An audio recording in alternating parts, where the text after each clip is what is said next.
وقال الرسول يا رب إن قوم اتخذوا هذا القرآن مهجورا، اور پیغمبر کہیں گے کہ اے پروردگار میری قوم نے اس قرآن کو چھوڑ رکھا تھا۔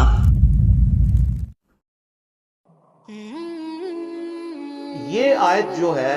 سورہ المومنون کی آیت نمبر 7 جو ہے، اور اس کے کانٹیکسٹ میں 5 اور 6 بھی،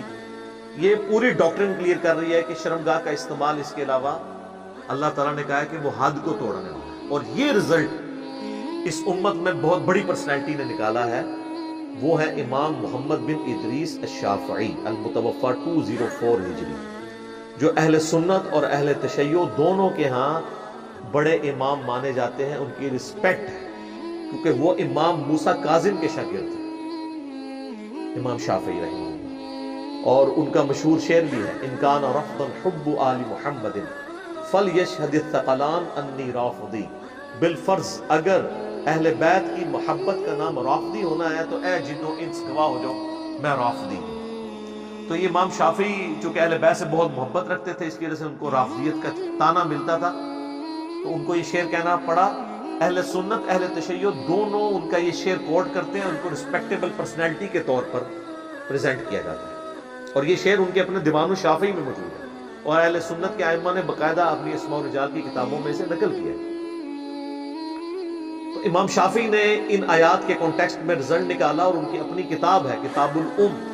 پوری دنیا میں ان کی ایک اتھینٹک بک مانی جاتی ہے، اس کے اندر انہوں نے انہی آیات کے کانٹیکسٹ میں لکھا ہے کہ ان آیات کی روشنی میں چونکہ اللہ نے فرمایا کہ شرمگاہ کا اس کے علاوہ استعمال جو ہے وہ حد کو کراس کرنے والا ہے، اللہ کے حضور وہ جرم ہے، تو ان جرائم میں انہوں نے کہا کہ الاستمناء بالید، جو عربی میں کہا جاتا ہے مسٹربیشن انگلش کے اندر، مشت زنی اردو کے اندر، یا ہینڈ پریکٹس، یہ بھی اس کے تحت انہوں نے کہا کہ حرام ہے اور منع ہے، اور یہ ان کی اپنی کتاب میں یہ بات لکھی ہے، اور ان کا یہ قول امت نے اس طرح ایکسیپٹ کیا ہے کہ انہی آیات کی روشنی میں آپ اہل سنت کی تمام تفاسیر اٹھا کے دیکھ لیں، تمام نے امام شافعی کے اس قول کو ان آیات کے کانٹیکسٹ میں نقل کیا۔ ٹاپ آف دا لسٹ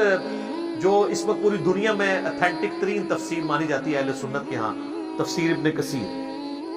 تو حافظ ابن کثیر نے بھی ان آیات کی روشنی میں باقاعدہ امام شافعی کا یہ قول نقل کیا ہے کہ امام شافعی رحمہ اللہ اس کے تحت اس کی حرمت کے قائل ہیں۔ پھر انہوں نے ساتھ بلکہ ایک روایت بھی لکھی، اگرچہ اس کی سند کمزور ہے، لیکن جب دوسری طرف سے ہر طرف کمزور باتیں پیش کی جا رہی ہوں، یہ ہماری دلیل نہیں ہے، لیکن میں آپ کو بتا دوں کہ ابن کثیر نے اگرچہ اس روایت کو لکھا کہ اس روایت کے اندر ایک مجہول الحال راوی ہے، لیکن باقاعدہ اہل سنت کی ایک مین سٹریم کی کتاب میں تو روایت موجود ہے۔ امام حسن بن عرفہ ایک امام گزرے ہیں، انہوں نے ایک اپنی کتاب، ان کی جز چھوٹی کتاب ہے، جس طرح امام بخاری نے جز رفع الیدین لکھی، جز القراء لکھی، اس طرح ان کے جز کے اندر یہ روایت موجود ہے کہ 7 لوگ ایسے ہیں جن سے قیامت والے دن نہ اللہ تعالیٰ کلام فرمائے گا،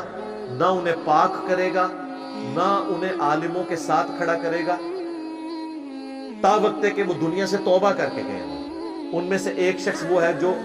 خود اپنے ساتھ نکاح کرتا ہے اور الاستمناء کرتا ہے، یعنی اپنے ہاتھوں سے یہ برائی کرتا ہے، مشت زنی والا معاملہ۔ یہ روایت کمزور ہے، لیکن حافظ ابن کثیر نے اس کو نقل کیا ہے کہ تاکہ ایک نالج ایک جگہ جمع ہو جائے۔ تو امام شافعی کا یہ جو قول ہے صرف ابن کثیر نے نقل نہیں کیا، بلکہ سنن الکبریٰ البیہقی، امام بیہقی کی کتاب، حدیث کی کتاب میں ایک چیپٹر ہے، اس کا نام ہی الاستمناء ہے، اس کی ہیڈنگ کے اوپر امام بیہقی نے پہلے تو یہ آیت لکھی ہے سورہ المومنون کی آیت نمبر 5، 6، 7، اس کے بعد امام شافعی کا قول انہوں نے چیپٹر کی ہیڈنگ میں لیا ہے، اور اس کے نیچے پھر اس سے متعلق روایتیں لے کے ہیں۔ اب وہ روایتیں تو کمزور ہیں،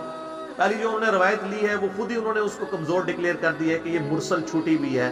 جو ڈاکٹر ذاکر نائک نے بھی ابن عباس کے حوالے سے بیان کی کہ ابن عباس سے کسی نے آ کے پوچھا کہ میں نے اپنی اس طرح شرمگاہ کے ساتھ ایسا معاملہ کیا، تو انہوں نے فرمایا کہ شرمگاہ کے ساتھ اس طرح کا معاملہ کرنا اس سے بہتر ہے کہ تم نکاح کر لو، اور زنا سے بہتر یہ ہے، اور وہ کہتے ہیں دیکھیں نہیں، انہوں نے زنا سے تو بہتر اسے کہا ہے نا، حالانکہ اس کا کمپیریزن وہ کرا رہے ہیں کہ یعنی یہ اس سے چھوٹی برائی ہے. اس کا یہ مطلب نہیں کہ جس کو زنا میں پڑنے کا خدشہ ہے تو وہ یہ کام شروع کر دے.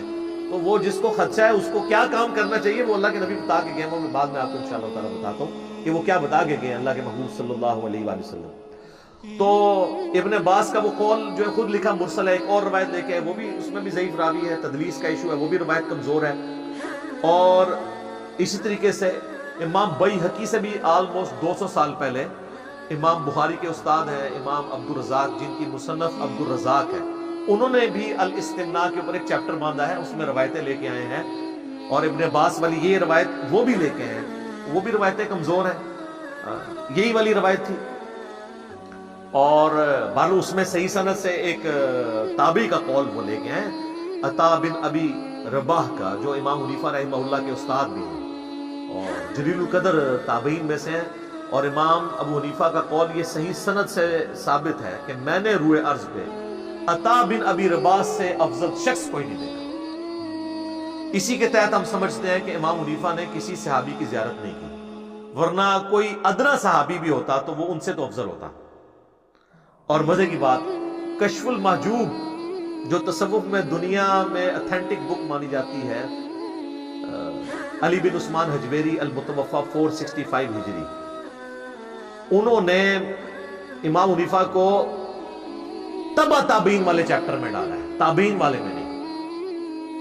تو یعنی حالانکہ انہوں نے امام حنیفہ کی شان میں اپنا ایک خواب بھی لکھا, نبی الاسلام کو خواب میں دیکھا کہ انہوں نے ان کو گود میں اٹھایا ہوا امام حنیفہ کو, تو وہ سمجھ گئے کہ میرا امام ہے. اور یہ اتنا مشہور ہوا کہ تذکرۃ الاولیاء جو پوری دنیا میں تصوف کے جو ڈکلیئرڈ اولیاء ہیں ان کی بایوگرافی کے اوپر اتھینٹک کتاب ہے, جس کے حوالے فضائل سنت دعوت اسلامی کی اس میں موجود ہیں, اور فضائل اعمال اور فضائل صدقات تبلیغی جماعت کی اس میں موجود ہے. تذکرۃ الاولیاء شیخ فرید الدین عطار المتوفہ 627 ہجری, انہوں نے باقاعدہ امام حنیفہ پہ جو چیپٹر باندھا ہے نا, اس میں انہوں نے کشف المحجوب کا حوالہ دیا ہے کہ شیخ علی بن عثمان حجویری نقل کرتے ہیں. حجویری کا لفظ نہیں لکھا, شیخ علی بن عثمان اپنی کتاب میں نقل کرتے ہیں. تو وہ حجویری نہیں لکھا, اس لیے عام لوگوں کو تو پتہ نہیں چلا, وہ انہوں نے کشف المحجوب کا حوالہ دیا ہوا اپنی کتاب میں امام حنیفہ کی شان میں. تو امام حنیفہ جو ہے وہ کہتے ہیں کہ میں نے عطا بن ابی رباح سے افضل شخص نہیں دیکھا. اور امام عبد الرزاق جو امام بخاری کے استاد ہیں, انہوں نے عطا بن ابی رباح کا قول نقل کیا ہے صحیح سند کے ساتھ, کہ وہ کہتے ہیں کہ میں اس عمل کو الاستمناء کو بالکل جائز نہیں سمجھتا, میں اسے مکروہ سمجھتا ہوں, کراہت والا عمل سمجھتا ہوں. بلکہ المصنف ابن ابی شیبہ میں جو امام عبد الرزاق کے زمانے میں ہی دوسرے امام گزرے ہیں, اور وہ بھی امام بخاری اور مسلم کے استاد ہیں, بلکہ امام مسلم نے 1500 حدیثیں امام ابن ابی شیبہ سے لی ہیں اپنی صحیح مسلم میں. انہوں نے عطا بن ابی رباح کا یہ قول نقل کیا ہے کہ جو اس طرح کا کام کرے گا اس کا روزہ ٹوٹ جائے گا, صحیح سند کے ساتھ. اور یہ اردو زبان میں آپ وہ ساری کتابیں آ چکی ہیں, ہم سب کے JPGs بھی ساتھ اٹیچ کریں گے, کسی کو اگر وہم ہوا تو وہ دیکھ لے, خود پڑھ لے. تو انہوں نے کہا روزہ ٹوٹ جائے گا. اب روزہ ٹوٹ جائے گا, اب اس کے بعد اختلاف ہے کہ اس کا کفارہ کیا وہ 60 روزوں والا ہوگا, لیکن اس میں امت کی اکثریت یہ کہتی ہے نہیں, اس کے بدلے ایک ہی روزہ رکھے گا اور توبہ کرے گا. 60 روزوں والا صرف اس ایکسٹریم کے لیے جو بخاری اور مسلم میں ہے کہ اگر کوئی شخص اپنی بیوی کے ساتھ صحبت کر لیتا ہے یا نعوذ باللہ کوئی زنا والا معاملہ کرتا ہے, اس کے لیے 60 روزے والا کفارہ ہے. اس کیس میں صرف ایک روزہ ہی وہ رکھے گا, البتہ روزہ اس کا ٹوٹ جائے گا. آپ اس سے اندازہ لگائیں کہ ہمارے ائمہ محدثین نے باقاعدہ یعنی اس کو ٹاپک بنا کے سنن کبریٰ البیہقی میں بھی ایڈریس کیا اور مصنف عبد الرزاق کے اندر. تو اگر کتابیں آپ پڑھیں گے تو آپ کو پتہ چلے گا کہ کتابوں کے اندر یہ چیزیں کس طریقے سے لکھی ہیں. البتہ یہ جو ہماری باقی مین سٹریم کی کتابیں ہیں بخاری اور مسلم, اس میں چیپٹر بنا کے اسے ایڈریس نہیں کیا گیا, لیکن الگ سے اس کے اوپر ڈسکشن اس اعتبار سے ہوئی ہے انڈائریکٹلی. وہ اب اذانیں شروع ہو چکی ہیں, انشاءاللہ اذانوں کے وقفے کے بعد میں انشاءاللہ آپ کو وہ بتاتا ہوں انشاءاللہ. سورۃ النور کی آیت نمبر 33 ہے. ایک تو ہم آیت آلریڈی ڈسکس کر چکے ہیں, سورہ المومنون کی آیت نمبر 5, 6 اور 7. اب آ جائے سورۃ النور کی آیت نمبر 33, جس سے آپ کو اللہ کا مزاج پتہ چلے گا. اللہ تعالیٰ نے اس میں جو لوگ نکاح کی استطاعت نہیں رکھتے اپنی غربت کی وجہ سے, ان کو ایڈریس کرتے ہوئے کہا ہے وَلْيَسْتَعْفِفِ الَّذِينَ لَا يَجِدُونَ نِكَاحًا، ایسے لوگوں کو پاک دامن رہنا چاہیے جو نکاح کی استطاعت نہیں رکھتے، حَتَّى يُغْنِيَهُمُ اللَّهُ مِنْ فَضْلِهِ، یہاں تک کہ اللہ تعالیٰ اپنے فضل سے انہیں غنی کر دے، یعنی جب تک ان کے پاس فائنینشیل استطاعت نہیں ہے تو وہ اپنے آپ کو پاک دامن رکھیں۔ اب پاک دامن رکھنے میں سب کچھ آ جاتا ہے کہ وہ کسی بھی اس طرح کی ایکٹیویٹی کی طرف نہیں جائیں گے، ورنہ یہاں پہ بتا دیا جاتا کہ جی آپ کو ایک سولوشن دے دیتے ہیں جو بعد میں ڈاکٹر ذاکر نائک نے دیا ہے، نعوذ باللہ من ذالک۔ اسی کو سپورٹنگ وہ مشہور حدیث ہے جو صحیح بخاری اور صحیح مسلم دونوں میں ہے، اے نوجوانوں کے گروہ، تم میں جس کے پاس استطاعت ہو،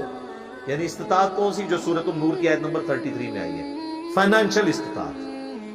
یہاں اس کی یعنی مردانہ پن کا اظہار نہیں ہو رہا بلکہ فائنینشیل استطاعت۔ یہاں پہ تو لوگ کہتے ہیں نا جی وہ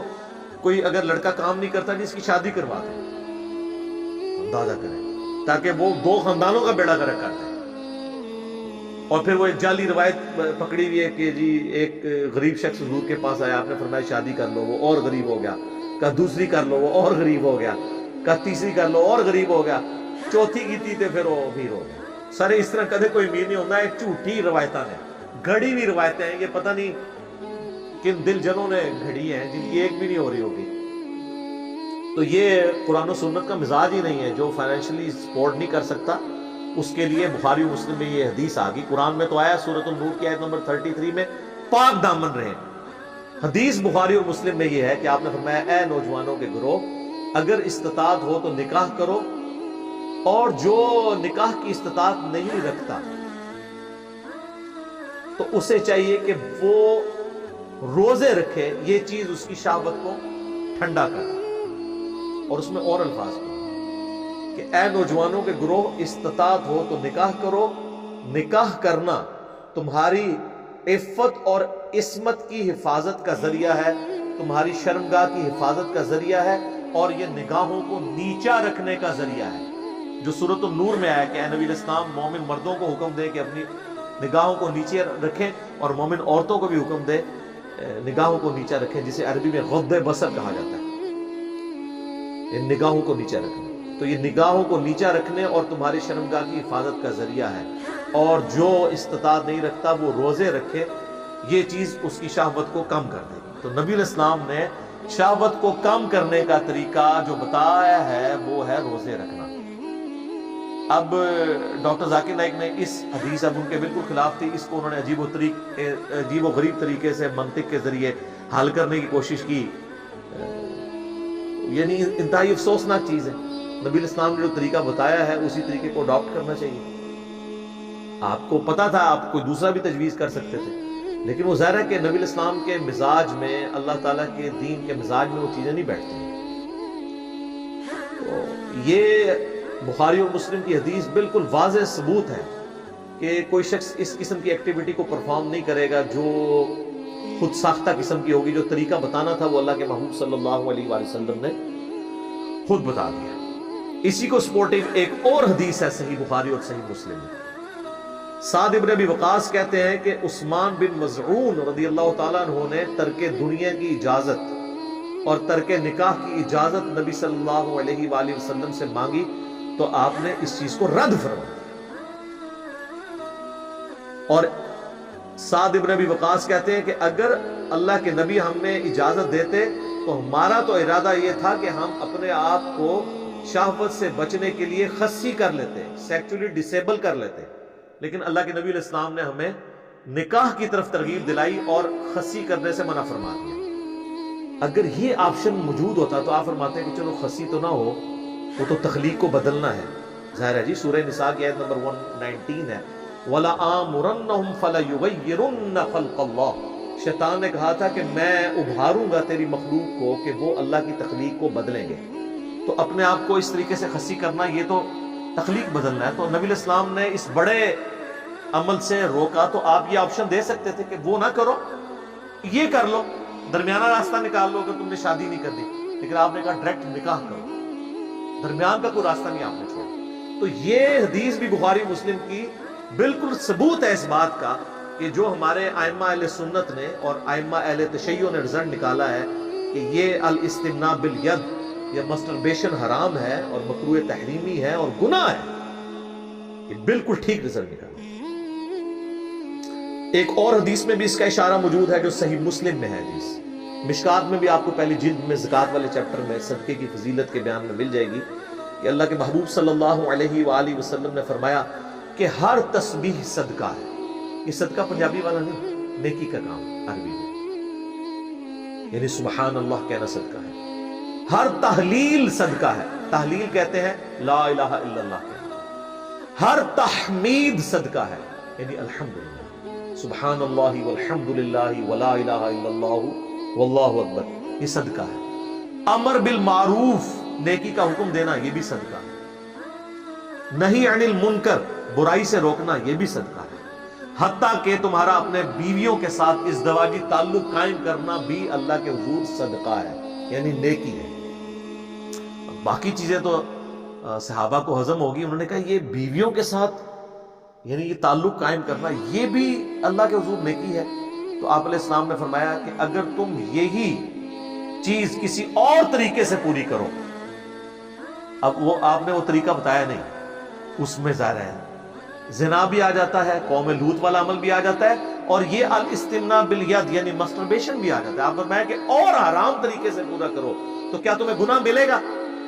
صحابہ نے کہا کہ ملے گا۔ تو آپ نے فرمایا پھر تمہیں اپنی بیویوں سے اس عمل کے اوپر ثواب بھی ملے گا۔ اس حدیث کے اندر بھی اس کو یعنی جو ائمہ اہل سنت کا موقف ہے اور ائمہ اہل تشیع کا، اس کو سپورٹ ملتی ہے الحمدللہ۔ اب اس سخت حدیث کی طرف آ جائیں، کریٹیکل حدیث جو میں نے اینڈ پہ رکھی ہوئی تھی، اس کی طرف تو اشارہ ہی نہیں کیا کسی نے، نہ ڈاکٹر ذاکر نائک نے اپنی گفتگو میں اسے ڈسکس کیا، نہ ان کے خلاف مضامین لکھنے والوں نے۔ وہ حدیث بخاری اور مسلم دونوں میں ہے کہ نبی صلی اللہ علیہ وآلہ وسلم نے فرمایا آنکھوں کا زنا دیکھنا ہے، زبان کا زنا بولنا ہے، کانوں کا زنا سننا ہے، ہاتھوں کا زنا پکڑنا ہے، ٹانگوں کا زنا چل کر جانا ہے برائی کی طرف، اور نفس آرزو اور تمنا کرتا ہے اور شرمگاہ اس کی تصدیق کر دیتی ہے۔ یعنی نبی علیہ السلام نے ہر عضو کا زنا گنوایا ہے۔ اب آنکھوں کے اوپر ذرا پوچھیں تو کہیں گے جی ہاں جی وہ بدنگاہی کرنا تو حرام ہے، سورۃ النور کے اندر بھی آیا ہے مومنین اور مومنات کو حکم ہے کہ اپنی نگاہوں کو نیچا رکھو، بلکہ اس میں تو وہ کہیں گے جی سورہ المؤمن کے اندر جسے سورہ غافر کہتے ہیں اس کے اندر تو یہاں تک آیا کہ اللہ تعالیٰ آنکھوں کی خیانت کو بھی جانتا ہے، تو وہ کہتے ہیں وہ تو اس کے اندر آتا ہے، یہ سب کچھ حرام ہے۔ تو سر آنکھوں پہ نہ رکیں، آگے آپ زبان پہ بھی جائیں، زبان سے بے حیائی کی باتیں کرنا، آنکھوں میں بے حیائی کی ویڈیوز دیکھنا جو اس وقت سوشل میڈیا ایشو بن گیا ہے، کان سے برائی کی باتیں سننا، ہاتھ سے جو کام کرنا جو یہ جس کی طرف یعنی آج ہم ڈسکشن کر رہے ہیں جس ٹاپک کے اوپر ماسٹربیشن کے اوپر، یہ سب کی سب چیزیں اس کے اندر لائک کریں گے۔ اور پھر اس کو سپورٹنگ ایک اور حدیث ہے جو صحیح بخاری کے اندر آئی ہے، مشکات میں بھی موجود ہے، بڑی مشہور حدیث ہے کہ اللہ کے محبوب صلی اللہ علیہ وآلہ وسلم نے فرمایا جو شخص مجھے دو چیزوں کی گارنٹی دے دے میں اسے جنت کی گارنٹی دیتا ہوں، ضمانت دیتا ہوں میں۔ دو چیزیں آپ نے فرمائی کہ دو جبڑوں کے درمیان یعنی زبان، اور دوسری چیز دو ٹانگوں کے درمیان یعنی شرمگاہ۔ تو شرمگاہ کی حفاظت میں ہر وہ چیز آئے گی جو شرمگاہ کی حفاظت میں اخلاقی طور پر اسے برائی کے طور پر ایکسیپٹ کیا جاتا ہے کہ یہ برائی ہے۔ ویسے تو غامدی صاحب بھی اکثر کہتے ہیں کہ تمام معاشرے میں جو اخلاقی اقدار ہیں وہ سب کو پتہ ہے، تو سر آپ یہ جو اخلاقی چیز ہے اخلاقی برائی، اس کو برائی کے طور پہ سارے معاشرے کے اندر مانا جاتا ہے۔ میں میڈیکل چیزوں میں نہیں پڑھوں گا، ہمارے بعض علماء جو ہے نا وہ کہتے ہیں جی میڈیکلی اس کے بڑے نقصانات ہیں۔ سر میڈیکلی اس عمل کے ایکسیسو کرنے کے نقصانات ہیں، ہم اس کی جو حرمت بتا رہے ہیں کتاب و سنت کے دلائل کی روشنی میں بتا رہے ہیں۔ اگر آپ یہ کریں گے تو وہ تو میڈیکلی اگر کوئی شخص زیادہ اپنی بیویوں کے ساتھ تعلق قائم کرتا ہے تو وہ بھی ہم نے کئی ایکسپائر ہوتے دیکھے ہیں لوگ، وہ تو اس کے بھی نقصانات ہیں۔ Access of every thing is bad, وہ ایکسپائر اس طرح ہو جاتے ہیں نا کہ پھر وہ اس قسم کے وہ پھر کشتے اور اس قسم کی ادویات استعمال کرتے ہیں کہ ان کے پھر وہ گردے خراب ہو جاتے ہیں اور وہ فارغ ہی ہو جاتے ہیں. تو اگر آپ یہ آپ لولی لنگڑی دلیل دیں گے نا میڈیکل، وہ تو کہیں گے جناب جڑے جائز والے وہ بھی فارغ ہوئے ہیں. لہٰذا میں اس میڈیکل والے چکر میں نہیں پڑتا. اور اس کے لیے خیر انہوں نے بہت اور طریقے بھی ڈیوائز کر لیے کہ وہ اس کے وہ والا اسپیکٹ نہ آئے. وہ میں ٹاپک ڈسکس نہیں کرنا چاہتا. میں صرف اس حوالے سے ہمیں کوئی انٹرسٹ نہیں اس ٹاپک میں. ایک برائی والا ایک معاملہ ہے تو ہم اس کو صرف کنڈیم کرنے کے لیے یہاں پہ بیٹھے ہیں انشاءاللہ کتاب و سنت کے دلائل کی روشنی میں. تو نبی علیہ السلام فرمایا کہ جو مجھے گارنٹی دے گا نا تو میں اسے جنت کی گارنٹی دیتا ہوں، جو اپنی زبان کی حفاظت اور اپنی شرمگاہ کی حفاظت کی گارنٹی دیتا ہے. تو بالکل یہ واضح ہو گیا.